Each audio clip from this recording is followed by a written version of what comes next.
Bienvenue dans ce nouvel épisode des Apéros Partage, le rendez-vous qui vous invite à plonger dans des conversations enrichissantes autour d'un verre. Je m'appelle Alexandra et je suis ravie de vous accueillir pour un nouveau moment convivial où les idées se mêlent et les horizons s'élargissent. Imaginez-vous confortablement installé dans un fauteuil, un verre à la main, prêt à embarquer pour un voyage intellectuel et émotionnel en compagnie d'Orlan et Eric, fondateurs de l'École de Soi, une association qui a pour but de partager les expériences et compréhensions de vie de chacun. Bonjour Orlan, bonjour Eric. Salut Alex. Alors aujourd'hui on parle parentalité, sujet qui vous touche de près, je crois. Oui. Super, ouais. Qui nous touche toujours de près. Toujours de près. C'est toujours trop près, ouais. Ok. Du coup j'ai une citation de Sadhguru qui dit « La parentalité est une chose très drôle. Vous essayez de faire quelque chose que personne n'a jamais su bien faire. » Ben, je commencerai par dire qu'il trouve ça drôle, lui. Parce qu'à mon avis, il n'est pas papa. Et que ça n'a rien de drôle. Voilà. Et que, voilà. Effectivement, on conseille à toute personne sensée de ne jamais être parent. Je déconne, ok? Mais non, mais c'est fantastique. C'est tellement génial d'être parent. C'est vraiment 95% de galère pour 5% d'amour. Je vous aime, les filles. Mais vraiment, hein, pour de vrai. Mais franchement, il y a beaucoup de galères. Et je crois que personne n'est prêt, en tant qu'adulte, homme, femme, libre, à prendre le tsunami qui vient avec un petit être de plus dans la famille. Et dans l'inconscient collectif, il y a beaucoup d'idéalisation. C'est génial, tu vas voir, ça change ta vie, de toute façon, ça donne une raison à ta vie, blablabla. Bla, bla, bla. C'est pas faux, mais c'est 5%. Ça change ta vie réellement. Ça change ta vie réellement. Mais effectivement, la phase où tu passes d'homme à père ou de femme à mère, elle est confrontante et souvent douloureuse parce qu'il y a une comment on pourrait dire ça? Une impression, c'est pas qu'une impression, mais une impression vraiment de perdre ta liberté. Alors bien sûr que ça dépend du point de vue qu'on met là-dessus et des fantasmes qui se racontent dans le mental. Mais il y a quand même une phase, en tout cas pour mon expérience, qui a été douloureuse. Je vous aime les filles. Moi quand j'entends ça, ça me rappelle une phrase que disait Freud. Il disait en fait, vous pouvez faire ce que vous voulez, vous serez toujours des mauvais parents. Tu confirmes du coup? Oui. Moi, je confirme surtout pour Orlan. Ouais. Parce que moi, après, je crois que je m'en sors bien, je fais rien. On peut peut-être en direct appeler tes filles. Oui, allez. Ça se tente. Est-ce qu'on peut appeler les filles à la régie, s'il vous plaît? Moi, ce dont je me souviens, c'est au moment où j'ai eu ma première fille, d'avoir l'impression d'avoir une responsabilité de ouf, quoi. Vraiment, d'un coup, le monde changeait. Et d'un coup, j'étais responsable de ce petit bout. Et moi, j'avais 27 ans, je crois. Et j'étais beaucoup trop jeune. J'ai une excuse, c'était beaucoup trop jeune pour l'époque. Et de voir tout le poids de mon inconscient à ce moment-là et tout le poids de l'inconscient collectif qui allait avec. Moi, je comprenais pas. On venait me voir et on me disait « Ah, ça y est, t'es maman ». Et cette phrase, je me souviens que ça rentrait pas, quoi. Je disais « Mais en fait, non ».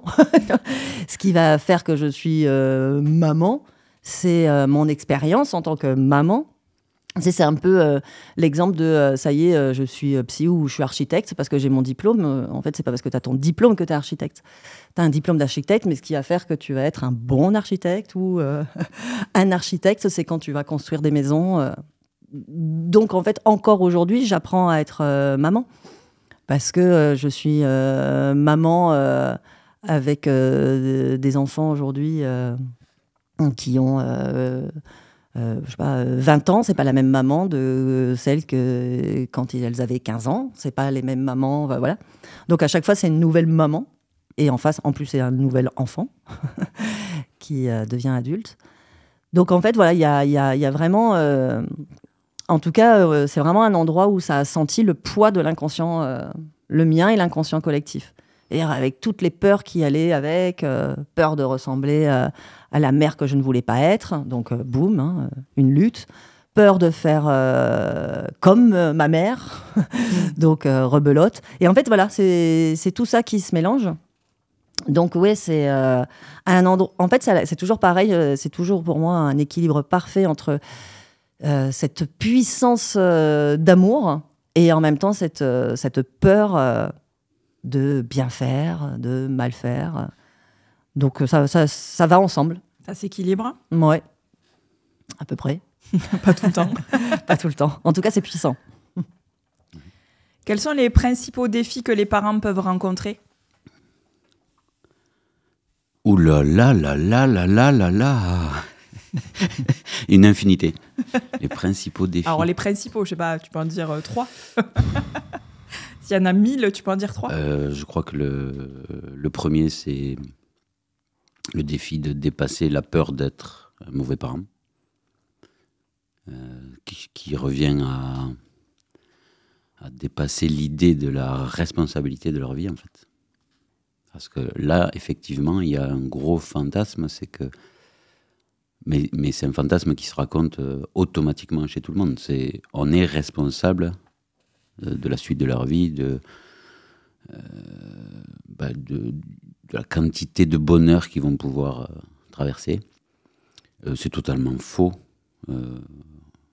Finalement, à mon sens, notre seul job en tant que papa-maman, c'est de les sécuriser tant qu'ils ont besoin de nous. Après, dès qu'ils sont autonomes, on ne se doit plus rien.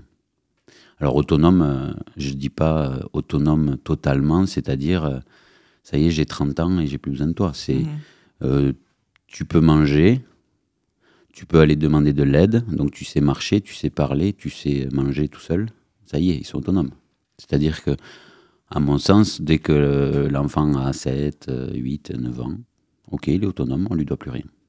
Après, c'est l'amour qui prend le relais. Mais je dis ça parce que dans l'inconscient, sinon, il y a un programme de codépendance et de fidélité qui est impactant pour les deux. Le papa, la maman va s'oublier pour s'assurer que tout se passe bien pour l'enfant. Et l'enfant va se faire croire qu'en fait, il doit ce qu'il est à son père et à sa mère. Donc, c'est de là que naissent tous les contrats de fidélité inconscients. Exemple, mon père a pris beaucoup de temps pour moi. Du coup, il travaille encore plus dur.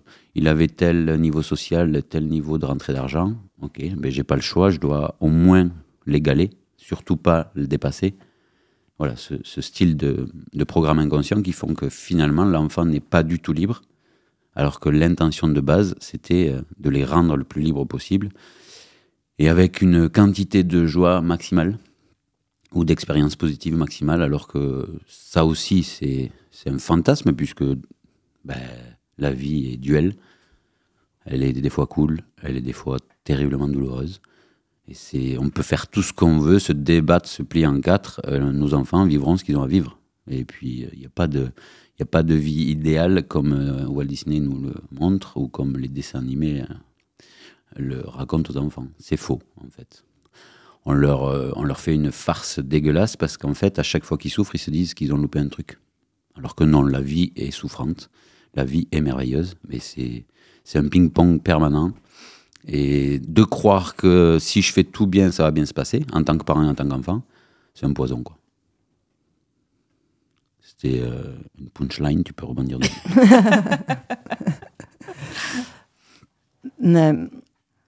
Quand tu parles, tu sais l'histoire des deux frères là. Ouais. Bonjour madame, je viens vous voir parce que aujourd'hui je suis ingénieur, il a fallu que je me batte dans la vie, vous comprenez, avec le père que j'ai eu alcoolique, j'ai pas eu le choix. Et puis le lendemain, tu reçois l'autre frère qui dit eh ben ouais, je suis à la rue, SDF, mais vous comprenez, avec le père que j'ai eu, j'ai pas eu d'autre choix. Même éducation, mais... Bah ouais, parce que c'est... bien sûr qu'on doit sécuriser nos enfants, bien sûr, et en même temps, à partir de l'âge de 7-8 ans, c'est là où, effectivement, le plus grand défi, c'est-à-dire que quand ils sont petits et tout, c'est facile de les aimer, hein, parce qu'on n'a pas encore l'effet miroir, entre guillemets, mais... il y a longtemps que je n'avais pas dit entre guillemets. D'habitude, je fais le geste. Mais oui, par exemple, au moment... pour moi, le plus grand défi, en fait, c'est de couper cette codépendance pour rendre mon enfant libre et moi me rendre libre. Quand Eric, il dit « Oui, mais il y en a certains, parce que j'ai une notion de sacrifice, la mère qui s'oublie, ouais, c'était ça que tu disais, la mère qui s'oublie complètement pour son enfant, dans l'inconscient de l'enfant, c'est le fameux « avec tout ce que j'ai fait pour toi ». Donc, il est évident que l'enfant qui a peur de perdre l'amour de sa mère, qui veut être aimé, parce qu'en fait, au bout du bout, il n'y a que ça, dans son inconscient, il lui est redevable. Mm-hmm. Il lui doit quelque chose, puisqu'elle s'est sacrifiée pour lui. J'ai arrêté de travailler pour m'occuper de mes enfants. Voilà, j'ai fait ça pour vous. Hein. À l'adolescence, normalement, l'enfant va lui dire, enfin, au moins un, dans la fratrie, le vilain petit canard, il va lui dire « mais moi je t'ai rien demandé ». Et là va commencer un petit peu tout le bordel, et c'est là où on va voir tous ces liens de codépendance. Si dans mon inconscient je crois que ma mère s'est sacrifiée, je vais devoir ou me sacrifier pour ma famille, ou quand moi ça sera plus ma joie d'être avec un mari et mes enfants, j'aurai pas le droit de partir. Parce qu'avec ma mère, tout ce qu'elle a fait pour moi, c'est-à-dire dans mon inconscient, grâce à elle, j'ai réussi à construire une famille. Grâce à elle, on est au pays des Télétubbies le dimanche midi, en allant manger tous ensemble et tout et tout. Donc ça crée une codépendance. C'est l'opposé de l'amour. Ça n'a rien à voir avec de l'amour, ça. Et, l'amour, pour nous, hein, si ça vous parle pas, surtout jetez-le, quoi. Mais l'amour ne crée pas de dépendance. De dépendance affective. Hein, j'en profite là, s'il y en a qui nous écoutent et qui ont mais moi je suis une dépendante affective. Oui, bah, en fait, il n'y a qu'une seule question à se poser, c'est duquel des deux parents, au bout du bout. Hein. Si avec mes conjoints ou les mecs ou mes enfants, j'ai besoin de leur amour, c'est bien qu'il y a une part de moi qui n'en a pas eu ou qui va encore le chercher. Elle va le chercher au mauvais endroit et normalement, l'enfant lui renverra toutes les 5 minutes que...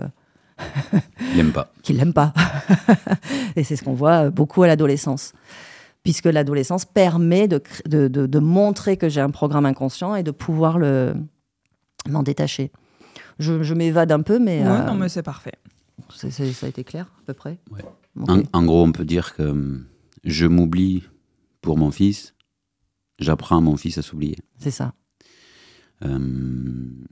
J'arrête mes passions, mon boulot, ou je travaille plus pour mon fils, pour son confort matériel par exemple, ou m'assurer de ses études et compagnie, ben j'apprends à mon fils à s'oublier pour les autres. Et s'il y a bien un piège dans l'expérience humaine, ben c'est de s'occuper des autres plutôt que de son cul, parce que le seul cadeau qu'on puisse faire au monde, c'est de trouver la paix et de s'occuper de soi et de prendre soin de soi. Et prendre soin de soi, quitte à ce que ton fils, ta fille passe 4 heures seul. Okay, des fois, c'est très difficile parce que ça raconte plein de choses. Mais ça, c'est le plus beau cadeau que tu puisses lui faire parce que la paix que tu vas vivre et traverser à ce moment-là, ben, c'est ça que tu vas lui rayonner et c'est ça qui va être enseigné par l'exemple et le rayonnement de ce que tu ressens à l'intérieur. Les enfants n'apprennent pas avec ce qu'on leur dit, mais bien avec ce qu'ils ressentent de notre propre ressenti. Donc si on est en tension permanente, j'ai peur que ça se passe mal, donc je m'oublie pour tout contrôler, ben, ils vivent dans un climat de peur, puisque c'est la peur qui va nourrir toutes ces actions mises en place pour que peut-être ça se passe bien. Ça ne marche pas comme ça. On communique finalement par rayonnement de sensations internes.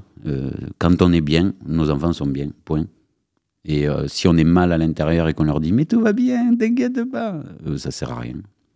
C'est chouette ce message parce que je trouve que, en tout cas actuellement, dans ce que je vois, même là quand j'ai fait les recherches un petit peu pour cet épisode, on voit beaucoup il y a un phénomène un peu de wonder parent où il faut être hyper performant au travail, hyper performant en tant que parent, hyper performant dans le couple, avoir une maison parfaite.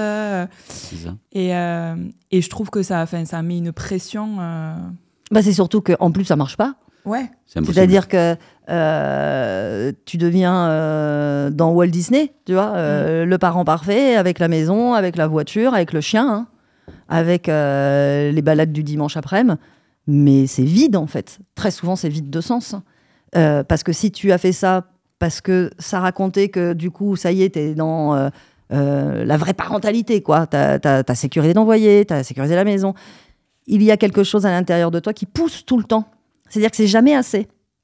La maison, après, elle doit être ou plus grande, ou pouvoir payer des vacances à l'étranger. Il y a toujours cette espèce de quête, de désir, de quelque chose. Mais quand tout est alimenté par la peur, ça reste un climat de peur, en fait. Et je ne suis pas en train de dire qu'il ne faut pas le faire. Hein. Mais si je crois, c'est toujours pareil, mais si je crois que je serai une bonne famille quand j'aurai ça, bah c'est là où tu te plantes, en fait. Parce que tu mets une condition. Tu peux être une bonne famille en étant à la rue avec tes 2 enfants. Hein. Enfin, je prends un exemple extrême. Hein. C'est pas parce que je vis dans un cabanon que j'ai moins d'amour pour mes enfants. Enfin, ça n'a rien à voir avec le confort ou le désir.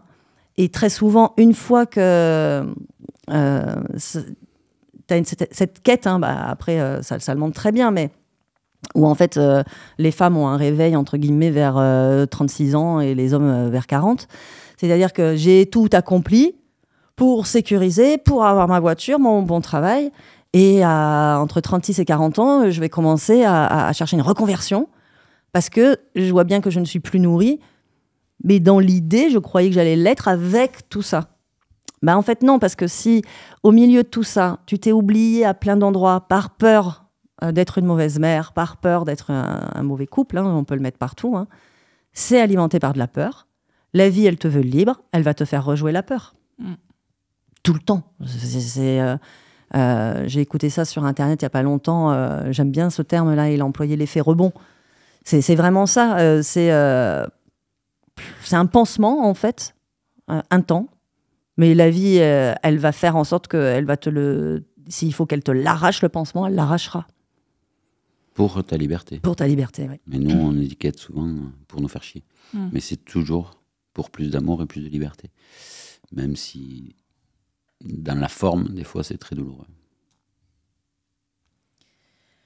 Pouvez-vous nous expliquer comment les expériences de notre enfance influencent la manière dont nous devenons parents? Par la loi de cause à effet. Une autre question? Ah non, c'est pas ça. L'effet rebond?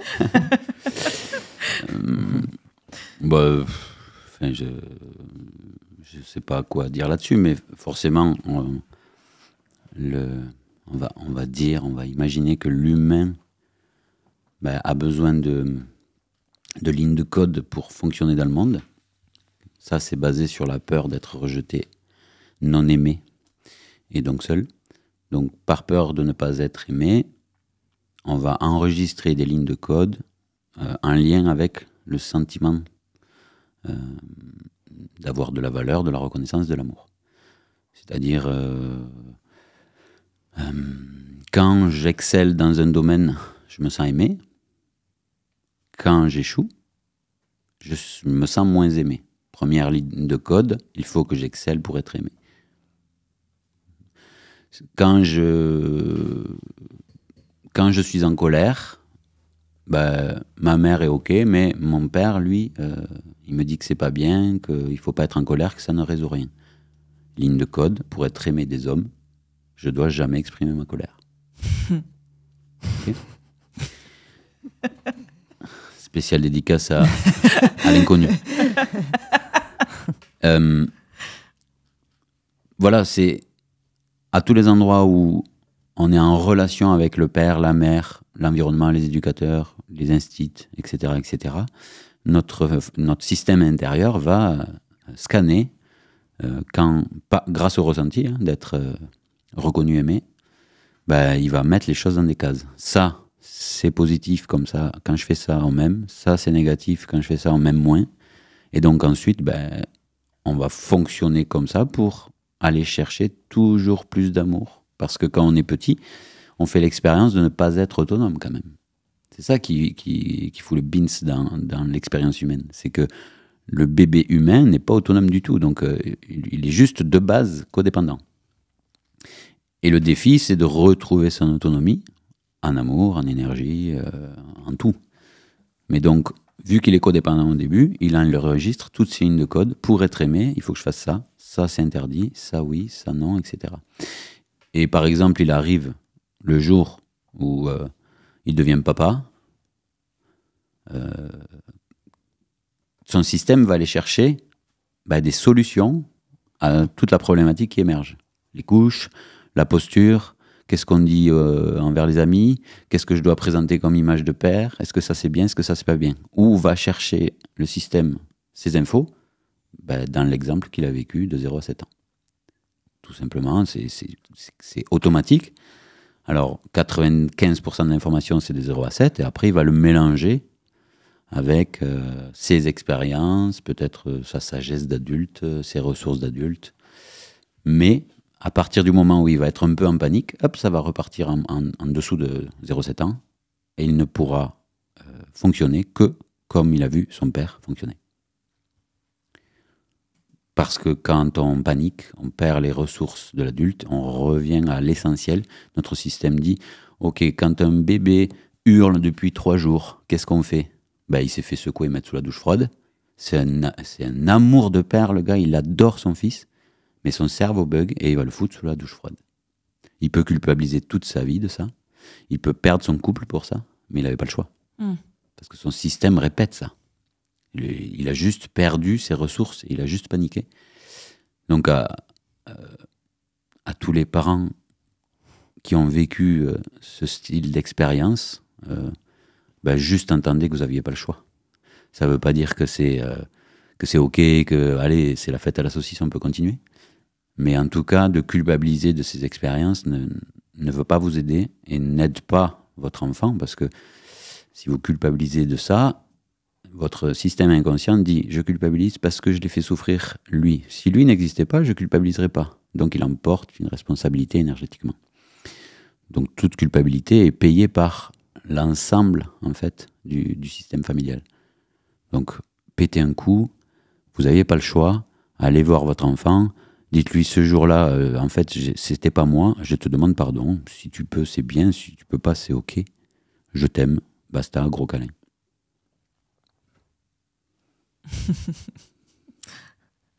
J'ai fini. Comme j'ai une visuelle, moi, à chaque fois, je pars dans les maisons, je vois la douche. Et en tant que maman, c'est un peu la même. C'est-à-dire qu'au moment où on devient maman, on se prend notre inconscient plus l'inconscient collectif. Et dans le nôtre d'inconscient, c'est ce que nous, on a vécu enfant. Donc, il y a une part de nous qui va vouloir lutter pour ne pas ressembler à sa mère, et ce que ça a fait, ou elle va au contraire faire comme sa mère. Ça peut prendre les deux formes, selon mon expérience. Elle va devenir comme sa mère. Et oui, parce que je m'étais promis que moi, qui n'ai pas eu... on va prendre l'exemple avec le bonjour, par exemple, parce que ça parle que de moi, mais... moi, très tôt, je disais à mes enfants, dis bonjour à la dame, dis bonjour au monsieur... dis merci. Ils n'avaient pas un an que le seul son qu'elle savait faire, c'est... Tu vois. Et dans mon inconscient, en fait, il y a une part de moi qui s'en moquait complètement, parce que je trouvais ça même complètement ridicule. Mais il y avait quelque chose de plus fort que moi, où il fallait dire bonjour, parce que j'avais une ligne de code, où quand moi, un jour, j'ai pas dit bonjour, je m'en suis pris une. Donc il est évident, entre guillemets, que quelque chose de plus fort me poussait à dire ça, à faire ça. Et c'est... D'ailleurs, je me souviens pas si je me suis excusée après auprès de mes filles, mais enfin, en tout cas, je peux le faire aujourd'hui. Tu peux le faire là. Non, mais je me souviens plus. Parce que... Mais c'est fou. C'est-à-dire que c'est la même chose que ce que dit Eric, mais je le mets au niveau des mamans. Mais j'avais dit que moi, je serais pas en colère envers mes enfants parce que j'ai vécu de la violence, que moi, je serais pas... Et en fait, il y a quelque chose qui arrive, c'est-à-dire cette charge émotionnelle qui arrive et qui se met à hurler parce qu'elle a plus de patience. Là, du coup, je culpabilise parce que merde, je ressemble à ma mère, je m'étais promis de surtout pas lui ressembler. Et là, c'est le bordel infini. Et quand on devient maman, on prend la charge de notre inconscient maman. Donc, comme dit Eric, on prend celui qui a été notre référent maternel, on lutte. Tout ce contre quoi on lutte, on renforce. Il est évident que si dans votre tête, encore aujourd'hui, pour celles qui sont en train de nous écouter, ça dit « je vais tout faire pour pas ressembler à ma mère », si vous êtes très honnête avec vous, du coup, vous commencez à lui ressembler. C'est une évidence. Et après, alors, et si c'est pas le cas, tant mieux, c'est qu'à plein d'endroits, c'est guéri. Mais juste si celles qui écoutent ont ça, c'est parce que vous en avez souffert, c'est parce que vous avez vécu une expérience où vous aviez été aimé à condition que vous disiez bonjour, et qu'il y a encore un petit bout de vous qui le croit aujourd'hui. C'est fou, c'est juste ça en fait. C'est faux surtout. C'est faux, ouais. C'est fou parce que c'est faux, en fait. Mais c'est une petite part blessée à l'intérieur de vous-même qui croit ça. Et parce que en vrai, alors là, je m'écarte peut-être, mais c'est pas grave, je profite. Mais en vrai, quand je demande à mes enfants de dire bonjour à l'adulte, qui leur répond pas, qui s'en moque, qui arrive le dimanche midi et dit bonjour à papy et que lui-même, il les calcule pas, je suis en train de leur dire, vous devez vous soumettre à l'adulte, vous devez dire bonjour même si on vous répond pas. Et je suis juste en train de leur apprendre la soumission, quoi. Ouais. on leur apprend à pas écouter leurs élans, surtout parce que peut-être que leur élan, c'était pas du tout de dire bonjour et plutôt de jouer. Et un enfant a le droit de jouer. C'est l'ego de l'adulte qui est complètement déformé et pourri. Non, mais quand même, on respecte les anciens, hein, on respecte les adultes. Ben, c'est pas parce qu'il n'y a pas de bonjour qu'il n'y a pas de respect. Un enfant peut vous adorer jusqu'au bout de ses ongles et ne pas avoir l'élan de vous dire bonjour. C'est juste du culturel, c'est juste... c'est de la merde, franchement.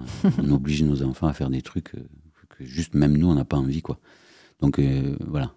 Juste les laisser libres parce que eux savent encore écouter leur cœur et nous on leur ferme leur petite porte qui reste vers leur cœur là, mais alors avec fermeté, par peur d'être étiqueté comme mauvais papa, mauvaise maman. Il faut juste qu'on prenne nos responsabilités et arrêter de se faire croire que si on les soumet bien comme il faut, on sera toléré en tant que papa et maman. Ben, je préfère être étiqueté papa de merde et laisser mes filles libres d'être qui elles sont, plutôt que... Voilà. La phrase était chelou, mais vous l'avez compris. Punchline. Punchline. Quand les deux parents ne s'entendent pas sur le type d'éducation à donner aux enfants, comment faire? On fait un Shifumi. Bah, déjà d'arrêter de croire que c'est un problème d'éducation. Ouais. C'est pas le problème de l'éducation. C'est on a reçu chacun dans le couple une éducation différente. De là, j'en ai trié et gardé des lignes de code. Donc en fait, déjà de voir que ce n'est pas lié à l'éducation, mais à une blessure suite à mon éducation. Comment moi j'ai transcrit l'éducation qu'on m'a donnée. Donc en fait, ça n'a rien à voir avec l'éducation. Le père dit je veux absolument, je sais pas, moi, pas calculer. D'ailleurs, vous êtes les rois pour mettre des bodys de 3 mois quand ils ont 3 ans ou des couches à l'envers. Et c'est génial. Et l'enfant s'adapte à ça sans problème. Hein. Et on va dire c'est de l'éducation. On n'est pas d'accord. Lui, il a pas peur, mais moi, j'ai peur. Et en fait, parce que les deux, c'est lié à ce qu'ils ont vécu, chacun, en charge émotionnelle, dans leur propre enfance. Donc déjà, de voir dans un couple, quand ça raconte problème d'éducation, on va le mettre au bon endroit. Et le fait que moi, j'adore sortir avec ma fille jusqu'à minuit et que ça ne me pose pas de problème, quand je fais ça, comment toi, tu te sens?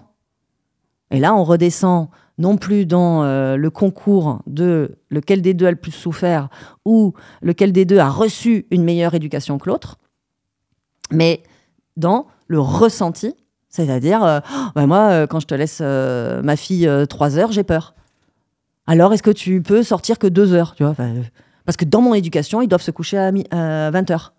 Ok, ça, on peut le tourner dans tous les sens. Hein. Dans l'inconscient, l'homme, par amour pour la femme, pour qu'elle aille voir sa peur, il va la garder jusqu'à minuit, sa gosse, tu vois. C'est toujours très, très bien fait. Il va contrôler un temps par peur de la perdre, mais au bout d'un moment, il le fera de toute façon ce qu'il doit faire. Donc l'idée, c'est plus j'ai peur quand ma fille n'est pas là. Ok. Et du coup, ça raconte quoi? Comment tu te sens quand je la ramène tard, quand je sors avec elle, hein? Ben moi, ça, je suis pas capable de le faire. Parce que moi, on doit la coucher à telle heure. Ok, va voir dans ton histoire ce que ça raconte si tu te couches à 20h, si le lendemain, tu te lèves pas.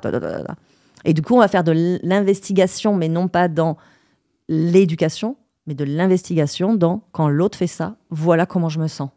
Pour trouver un compromis émotionnel et non pas un concours de c'est moi qui ai la bonne réponse. Et puis en plus, on est sympa, nous, parce qu'on fait c'est moi la mère. Tu vois, c'est moi qui sais mieux, c'est moi qui l'ai porté pendant 9 mois. C'est ça. Donc on a un tips en plus qui fait que tu peux pas comprendre, ce qui est pas faux, hein. Mais on va se servir de ça comme d'un faire-valoir. Mais qu'importe. L'idée, c'est, voilà, je vais aller voir dans mon éducation ce que ça en a retiré par peur de le reproduire, par peur de le revivre, ce que je ne veux pas avec mon enfant. Et tout ça, ça va me donner de la lumière à un endroit où j'en avais pas mis, dans mon histoire.